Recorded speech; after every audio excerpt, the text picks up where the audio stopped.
I recently sat on a panel in Athens, Gabor, which was Yeah, hosted by the New York Times, titled "How Can There Be a Lasting Peace in the Middle East?" And I right. was struck by the absurdity Yeah. of talking about peace, right, and lasting peace. And what a lot of the participants started speaking about is Israel as a democracy and how it's distinct in the region and how they have a right to self-defense and how can we get to peace. I guess what I want to know from you is, are you as perplexed as me when people try to talk about a lasting peace with no effort or time or attention given towards accountability, towards reckoning with the founding violence of Zionism?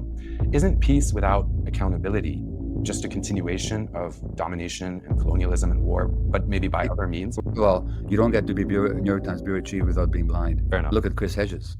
He was New York Times bureau chief for the Middle East, True. but he started reporting the truth. They couldn't handle that, so he had to quit. A Pulitzer Prize-winning reporter. True.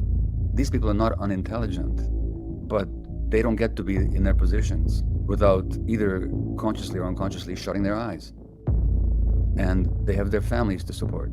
They have their jobs and their careers to maintain. And if you look at the New York Times, how many times Israeli hostages or Israeli victims of war have been humanized, their names given, their stories, their family backgrounds? You don't get that with Palestinians, hardly ever. There were pictures of skeletal Palestinian children in Gaza. The New York Times had an article about a caviar farm in Israel. I know.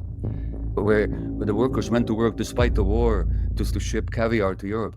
The New York Times had a feature, a whole page about this freaking caviar farm. I couldn't believe my eyes. Well, Meanwhile, so it takes an incredible disconnect. Now, here's the deal. Albert Speer, who was Hitler's economics minister and architect, and a Nazi war criminal, who barely escaped with his life and spent 20 years in Spandau, jail. In his autobiography, in his memoirs, he said, people keep asking what I knew at the time. And he said, that's not the right question. The right question is what I could have known if I'd wanted to. And then he gives examples of where he could have found out more about what was happening, but he deliberately didn't. So this is in Nazi Germany, where there was no social media.